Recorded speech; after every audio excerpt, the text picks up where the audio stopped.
तो उम्मीद करता हूँ आप सब खैरियत से होंगे। आज हम सीख रहे हैं the use of that those. अगर आप चाहते हैं कि दैट और दोज का कंसेप्ट आपको मुकम्मल तौर पर क्लियर हो जाए तो आप वीडियो आखिर तक लाजमी देखें। अगर आप मेरे चैनल पर नए हैं तो चैनल को सब्सक्राइब, लाइक और कमेंट लाजमी करें। चलें स्टार्ट करते हैं। दैट, इसकी हम पहचान देखते हैं। उर्दू में इसकी क्या पहचान है? उर्दू में इसकी पहचान है, उर्दू में आता है क्या है, वो वहद के लिए इस्तेमाल होता है और दूर की चीज के लिए। आपने इससे पहले सीखा है दिस। दिस वह चीज के लिए और नजदीक की चीज के लिए, और दिस का मतलब था ये, और इसका मतलब है वो दूर की चीज के लिए और वहद के लिए दैट यूज होता है। ये आपने याद रखना है। अब इसकी मिसाल है, वो मोबाइल है, आपके नजदीक नहीं है। अगर नजदीक मोबाइल होता तो आप कहते ये मोबाइल है। आपसे काफी दूर है तो आपने उससे को कहना है वो मोबाइल है, दैट का यूज करना है। अब देखें इसका इस्तेमाल दूर की चीज के लिए, एक चीज के लिए, ठीक है ना। दिस था नजदीक की चीज के लिए और एक चीज के लिए था। अब ये है दैट, दूर की चीज के लिए होगा, एक चीज के लिए इस्तेमाल होगा। चलें कुछ एग्जांपल्स देखते हैं। दैट, पहले इसका है फार्मूला, दैट लगाना है, उसके बाद इज यूज होगा दैट के साथ, उसके बाद आपने सिंगुलर नाउन यानी कि वाहिद इस्म लगाना है। इसके कुछ सेंटेंसेस हैं, देखें। दैट इज अ लैपटॉप, वो एक लैपटॉप है। दैट इज हिज अकाउंट, वो इसका अकाउंट है। देखें साहब के साथ दैट है और इधर यहाँ पे वो यूज हो रहा है, यानी कि वह चीज के लिए हो रहा है, एक चीज के लिए हो रहा है, तो उसके लिए आपने दैट का यूज करना है। दैट इज अ वेबसाइट, वो एक वेबसाइट है। That is not my phone, वो मेरा फोन नहीं है। ये देखें, इसके बाद नॉट यूज करना है। अगर आप फिक्रा क्या हो, मनफी हो, नेगेटिव हो, तो उसमें आपने नॉट का इस्तेमाल करना है इसके बाद, यानी कि हेल्प वर्ब के बाद। उसके बाद देखें, क्या वो तुम्हारा बैंक अकाउंट है।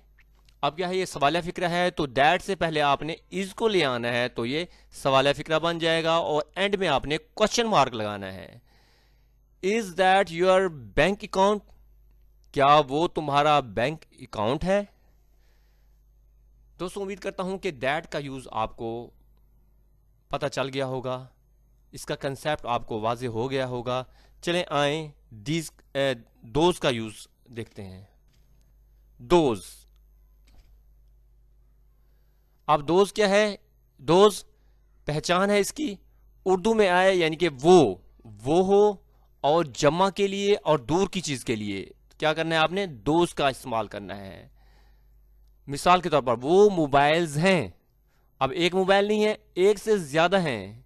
एक से ज्यादा जितने भी हों, ठीक है ना, आपने क्या करना है उसके लिए वो यूज करना है। इसका इस्तेमाल है दूर की चीज के लिए, एक से ज्यादा चीजों के लिए। इससे पहले आपने सीखा था नजदीक की चीज के लिए, एक से ज्यादा चीजों के लिए, वो आपने दीज का यूज सीखा था। अब यह है दोज का, उसमें है दूर और एक से ज्यादा चीजों के लिए। चलिए कुछ फिक्रे देखते हैं। फार्मूला दोज, फार्मूला है इसका, आपने पहले दोज, उसके बाद और इस्तेमाल होगा, दैट के साथ इज, दोज के साथ आर, क्योंकि ये जमा के लिए इस्तेमाल हो रहा है। उसके बाद प्लूरल नाउन यानी कि जमा यूज करना है, कोई भी इसम। अब देखें कुछ सेंटेंसेस देखते हैं। दोज आर लैपटॉप्स, ठीक है ना, ज्यादा हैं लैपटॉप, एक से ज्यादा हैं, तो उसके लिए आपने क्या करना है, दोज उसके बाद और इस्तेमाल करना है। अब देखें वो लैपटॉप्स हैं। दोज आर बैंक अकाउंट्स, वो बैंक अकाउंट्स हैं। दोज आर वेबसाइट्स, वो वेबसाइट्स हैं। अब देखें दोज है, दोज के साथ आर, उसके बाद ये जमा है वेबसाइट, नहीं वेबसाइट का जमा वेबसाइट्स, वो वेबसाइट्स हैं। दोज आर नॉट एड्स, वो एड्स नहीं हैं।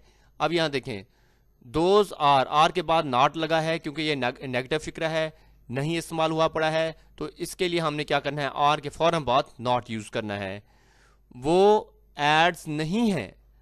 अब देखें ये सवाल फिक्र आ रहा है, इसमें आपने क्या करना है, आर जो है ना दोस्त से पहले आ जाएगा। आर दोज योर फाइल्स, क्या वो तुम्हारी फाइल्स हैं। दोस्तों सुना है, समझ में आ गया है।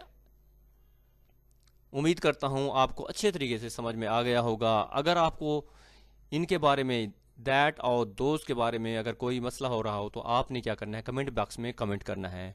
और इस तरह के कंसेप्ट अगर आप कहते हैं हमारे क्लियर हो गए हैं, तो दो फिक्रे आपने दैट के और दो फिक्रे आपने दोस्त के कमेंट बॉक्स में लिख देने हैं। अगर आप मेरे चैनल पर नए हैं तो चैनल को सब्सक्राइब करें, लाइक करें, कमेंट करें और अपने दोस्तों में शेयर करें।